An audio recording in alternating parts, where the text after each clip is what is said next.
This is Chapter 1 of Forgotten Treasure. Chapter 1. I can't wait to show you the Seafarers Museum, Jody Smallwood said to his friend Brian McGregor. Brian had just moved to town from Montreal. The two boys pedaled their bikes up a steep hill. Brian shifted his new mountain bike into a lower gear. Brian shifted gears about every 10 seconds. The Seafarers Museum came into sight. It was perched on the top of a cliff. Coastal Nova Scotia had many of these cliffs. The boys pedaled up to the bike rack next to the museum entrance. Brian carefully locked his new bike to the rack. I'm not taking any chances, he said. Jody shrugged as he leaned his bike against the rack. There was very little crime in Nova Scotia, and almost none in the small town where they lived. The boys walked up the steps. Brian stopped before the boys entered the museum. Are you sure you don't want to have a bike race instead? Brian pleaded. I forgot to show you this really cool gadget my grandmother gave me. It's called an odometer. It's attached to my bike. It shows you how far you've gone and how fast you're going. It's a built-in stopwatch, too. Let's check out the museum first, Jody suggested. The whole museum used to be Captain Bracken's house. He left it to the town when he died, Jody explained. Museums make me want to die. Of boredom, Brian yawned. But all right, as long as we can race later, he continued. The two boys stepped through the museum doors. What's this? Asked Brian. He looked up at the large model ship hanging from the ceiling of the front hall. It's a scale model of Captain Bracken's ship. Everything works just like the real thing, Jody replied. That would really come in handy for tiny sailors, Brian joked. Jody knew his friend wasn't into life at sea, but he had thought for sure Brian would get a kick out of the model. Jody got a kick out of the whole Seafarers Museum. Unlike Brian, Jody had spent his entire life by the water. And Jody's ancestors, the Micmac Indians, had lived in this part of the coastal Canada long before the settlers came. Jody couldn't help loving anything connected to the sea. The first books Jody ever read were adventure books about life at sea.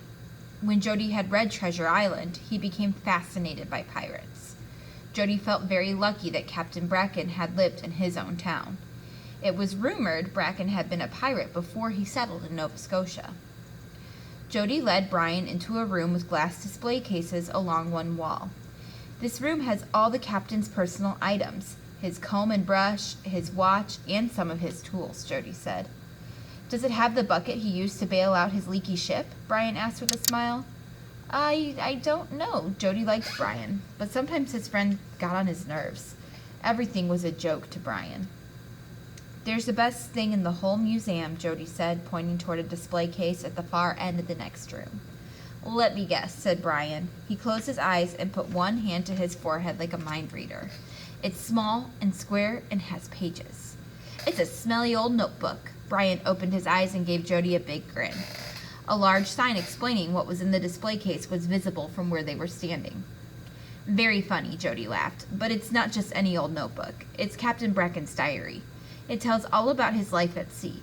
He describes the first time his first mate, Jim Burns, planned to take over the ship. You mean a mutiny? Brian exclaimed. Right, Jody nodded. And then another time Burns tried to steal some gold Captain Bracken had taken from an enemy ship. Captain Bracken was a pirate? Brian asked.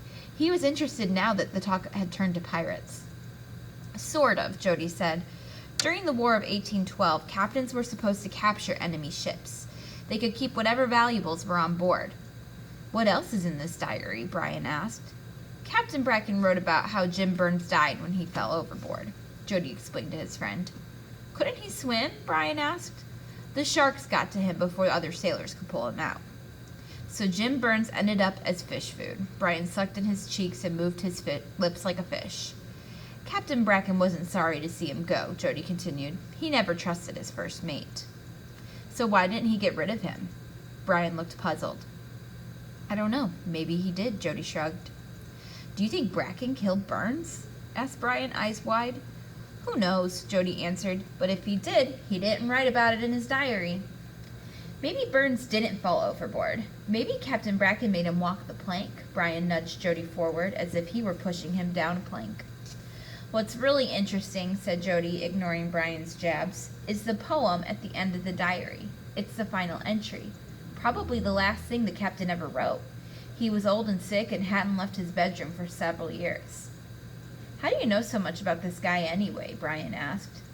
I did a report on him for school. I got special permission to examine the diary myself. I memorized the poem." Jody stopped to recite the poem. "Beneath my ship, all blue and green, a shimmering gift, the thing of dreams. And all is well, and all is fine. So goes the tale, so says the rhyme. I sailed too far, till once returned, find peace in shades where fires burn." "Well, it's good that you know it by heart," Brian said as they reached the display case, "because the diary's not here." "Yeah, right, very funny," said Jody. He figured Brian was pulling his leg again. But when Jody looked into the glass case, he saw Brian was telling the truth. The diary was gone.